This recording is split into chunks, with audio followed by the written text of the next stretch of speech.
बताइए वक़्फ़ की ज़मीन पे क्या कब्ज़ा हो रहा है, कहाँ हो रहा है, कैसे हो रहा है? खल्लू के इमामबाड़े की ज़मीन वक़्फ़ आई 1717 में।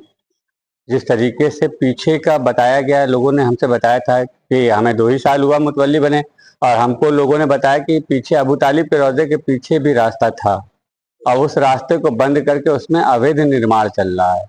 और उस अवैध निर्माण को रोकने की जब मैंने कोशिश की, तो लोगों ने मुझे पैसा देने की भी बात की और हर तरह से मतलब मुझे तोड़ने की कोशिश की, मगर मैं इसकी गुहार जो है सुप्रीम कोर्ट तक, हाई कोर्ट तक और वक्फ बोर्ड तक हम लेके जाएंगे और इसको रोकेंगे नहीं, क्योंकि हमें लोग सोच रहे हैं कि हम पैसा दे के खरीद लेंगे, तो ये उनकी भूल है।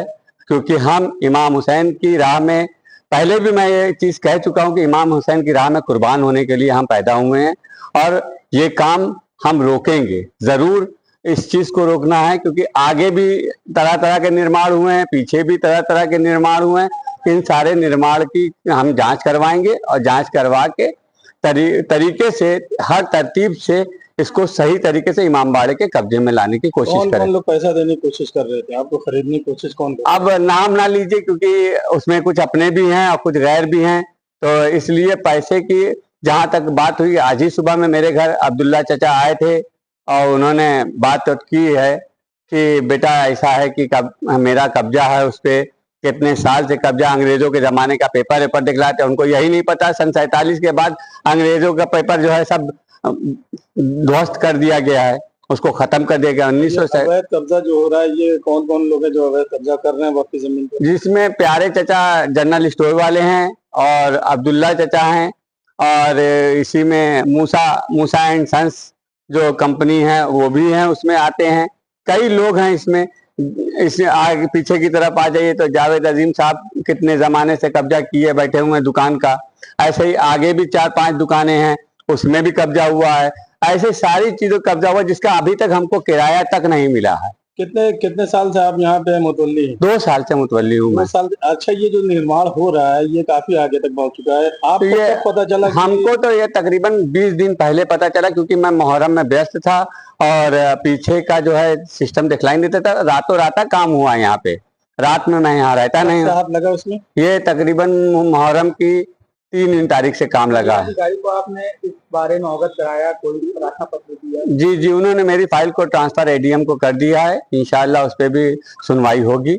आज ही मैं गया था, उससे पहले भी गया था, तो हमारे सिटी एडीएम को मजिस्ट्रेट किया कि एसडीएम को किया? एडीएम को किया जाता है। क्या क्या आप क्या मांग करते हैं? रास्ता खोला जाए? इसका जो पुराना रास्ता था खोला जाए और जो इमामबाड़े की जो जमीन है उसको सुरक्षित इमामबाड़े के उसमें किया जाए, सुरक्षित तरीके से कब्जे में किया जाए। जो मतलब आपको जो बता रहे हैं जावेद अजीम हैं और ये प्यारे बेटा, क्या ये आपके किराएदार हैं?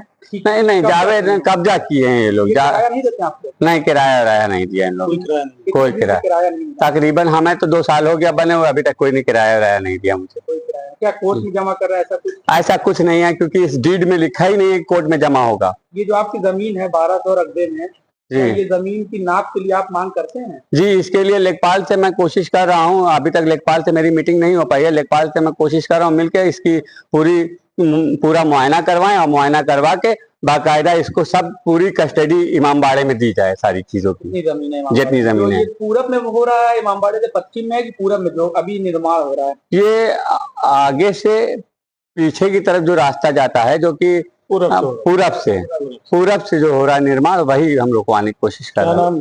अभी तक आपको जानकारी नहीं थी कि इमामबाड़े की हद में है कि नहीं, ये नहीं पता था, क्योंकि इसके लिए जब हमको आपको जानकारी ऐसे हुआ कि हम यहीं कोतवाली चौराहे पे ऐसे ही बैठे बात कर रहे थे, तो एक वकील साहब है, उन्होंने बताया कि 1200 रकबे में आता है, तो ये आपके उसमें है, कब्जे में है। तो हमने कहा इसका पेपर मिल जाएगा, तो उन्होंने पेपर हमको निकाल के दिया, पूरा उन्होंने नक्शा निकाल के दिया। नक्शा निकालने के बाद सब चीज है, मैं दिख रहा है, नक्शे में सब कुछ दिख रहा है, आप इसको देख सकते हैं। क्या मांग करना चाहेंगे आप? हम बस ये सरकार से भी निवेदन कर रहे हैं और डीएम साहब से भी निवेदन कर रहे हैं कि हमारे इमामबाड़े को सुरक्षित तरीके से जितने भी कब्जे, अवैध कब्जे हुए हैं, सब छोड़वा के हमको वक्त सुरक्षा को लेके, वक्त प्रॉपर्टी, वक्त संपत्ति सुरक्षा को लेकर कल जवाब साहब मौलाना ने एक अभियान चलाया। क्या आप लखनऊ के कल जवाब मौलाना साहब से क्या उनसे कहेंगे, उनसे क्या? आली जनाब मौलाना कल्बे जव्वाद साहब से मैंने पहले भी उनसे कोशिश की थी बात करने की और बात भी किया था। और वफ बचाओ आंदोलन का मैं एक मुख्य शाखा था। जौनपुर से एक भीड़ लेके गया था। वफ बचाओ आंदोलन जो हुआ था उत्तर प्रदेश में, उसका सबसे बड़ा जौनपुर का मैं मुखिया बन के गया था मौलाना सफदर साहब के साथ। और हमने इसकी सारी बातें कल्बे जव्वाद साहब को बताया है। अली जनाब मौलाना कल्बे जव्वाद साहब को सारी बातें एक एक चीज मैंने बताई है और उनको सारी चीजों की नॉलेज है। दिया वो? उन्होंने कहा कि बेटा तुम्हें वक्फ बोर्ड से जो भी पेपर की जरूरत होगी मैं तुमको निकलवा के दूंगा अली जैदी से। और वो होता आया है। अभी तक आज तक ऐसा नहीं हुआ कि मैं अली जैदी के पास से खाली हाथ आया हूँ। अपना परिचय दे दिया आप क्या? मैं सैयद मोहम्मद जैदी कल्लू के इमामबाड़े का मुतवल्ली और पूर्व जिला अध्यक्ष आम आदमी पार्टी।